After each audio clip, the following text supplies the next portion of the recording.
모광절, 화왕절, 금왕절, 수왕절에 조우는 금, 수, 목, 화 이렇게 되고 그 조후가 있고 조우의 생이 또 있어요. 조우가 있다 얘기하면 마음만 있는 거예요. 그러니까 예를 들면 자월에 병화가 있으면 따뜻한 환경인 건데 따뜻한 마음인 거예요.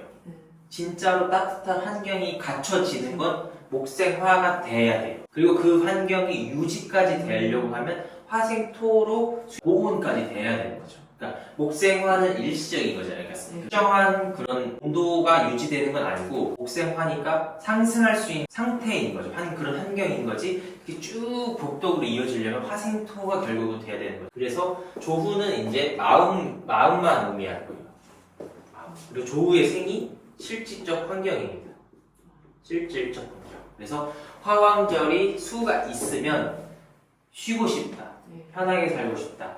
땀 흘려서 돈 벌기 싫다. 이런 마음가짐이 있는 거예요. 근데 그걸 실질적으로 내가 할 수 있느냐, 할 수 있는 환경에 있느냐는 금으로 봅니다. 금생수가 되냐, 아니냐로 판단하는 겁니다.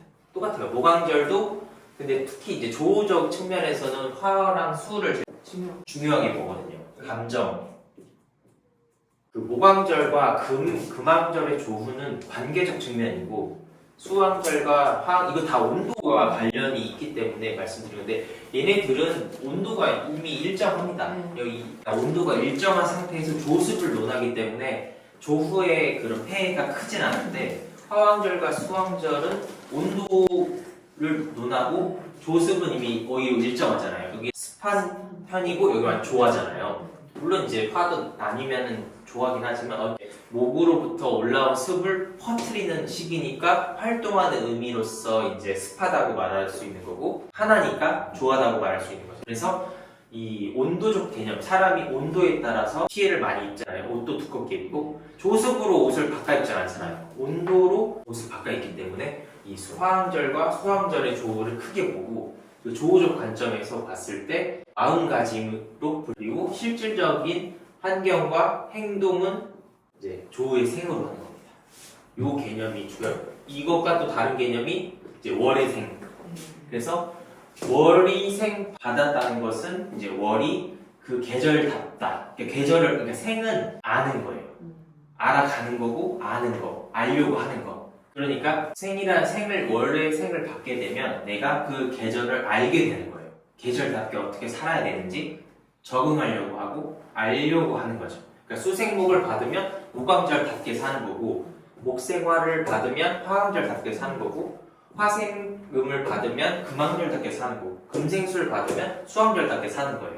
근데 조우가 안 된 상태에서 이렇게 살면 고립되는 거죠. 수생목이 금을 보지 못하면 오로지 수생목만 받으니 고립된 수생목이라고 해요. 금생수로서 내 자질에 대한 개발을 하거나 이게 해석적인 다 측면인데 자질 개발을 할 마음이 있냐 없냐 그리고 자질 개발을 어떻게 해요?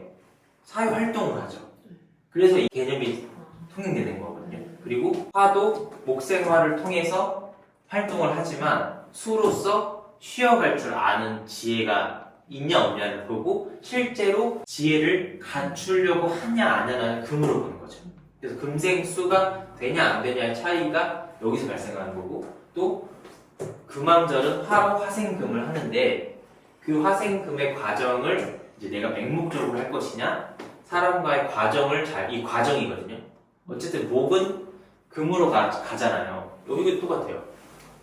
이렇게 가는 건데 다 과정 속에 놓이는 거예요. 근데 그 과정이 올바르냐 이건 금은 수를 봐서 과정에 대한 타당성을 가지고 가야 되잖아요. 아까 제가 금 얘기했을 때처럼 그래서 이게 다 과정을 의미하거든요. 그 조의 관점으로 말씀드려도 되지만 과정적 의미도 똑같아요. 다 통용되거든요. 그래서 금이 목에 대한 과정을 올바르게 겪었느냐는 이제 수로 보는 거죠. 똑같이 수왕절이 금생수를 해도 화를 봤으면 이제 마음을 갖는 거고 수왕절의 조우는 내가 마음이 따뜻해져서 사람들과 화합할 수 있는 부분을 갖는 건데 그 화합을 얼만큼 내가 하느냐 환경이 갖춰졌느냐를 목으로 보는 거죠. 이게 오히려 되게 중요해요. 그래서 조우 운에 잘 되는 게 아니라 조우에 생받는 때 잘 되는 경우가 더 커요. 그러니까 우리가 흔히 말하는 조우는 마음가짐의 변화예요. 내 마음이 동하는 거죠. 근데 그 마음가짐 동하는 걸로 끝나느냐, 그걸 행위까지 그래서 바꾸느냐는 조우의 생으로 봅니다. 그리고 그 전에 월의 생을 먼저 봐줘야 되긴 해요. 이 사람의 마음가짐이 어떠느냐. 그래서 이제 저 같은 경우는 목생화가 되죠. 수는 약하게 있어요. 여기서도 조우의 왕세를 봐야 돼요. 다음 이거 끝나고 설명드릴게요. 그리고 수가 있으니까 저는 일단 지혜를 갖춘 거고 시효간다는 의미를 알고 있는 건데 실제로 그 부분을 하지 못했죠. 왜? 금이 없으니까. 근데 부모님이 이제 왔잖아요. 그래서 실질적으로 제가 이 조우를 구현화시킬 수 있는 행위를 하는 거죠. 천간에서 왔으니까 내가 행위를 주체적으로 하는 거고 지지로 왔으면 적응하는 기간이에요. 해석의 차이만 있는 거고. 만약에 저도 수가 없는 상태에서 금이 왔으면 그냥 결실적, 사회적, 성과적 의미로 바뀌어버려요. 조우가 있냐 없냐 차이가 해석의 의미가 달라지거든요. 게다가 저는 운도 수운으로 왔잖아요. 그러니까 이 조우적 의미가 더 크게 작용하는 거죠. 금생수로 잘 나가는 건 실력적인 부분으로 잘 나가는 거고 이게 조우의 생으로 잘 나가는 건 화합. 내가 남들한테 베풀고 인덕을 쌓고 그리고 나중에 이건 이게 수왕절의 목의 의미거든요. 그래서 그걸 나중에 취하는 거죠. 내 필요할 때 야 도와줘. 극대화시키는 거죠. 남에게 투자를 통해서 효율을 극대화시키는 과정을 해석할 수 있게. 그래서 운을 보시거나 사람들이 이제 물어볼 때 이 조우의 생운이 되게 중요합니다. 우리는 늘 조우만 많이 얘기를 하잖아요. 근데 조우의 생운이 실질적인 그 사람 행동이라는 거. 월도 생을 논하다시피 조우도 꼭 생이 있어야 됩니다. 네.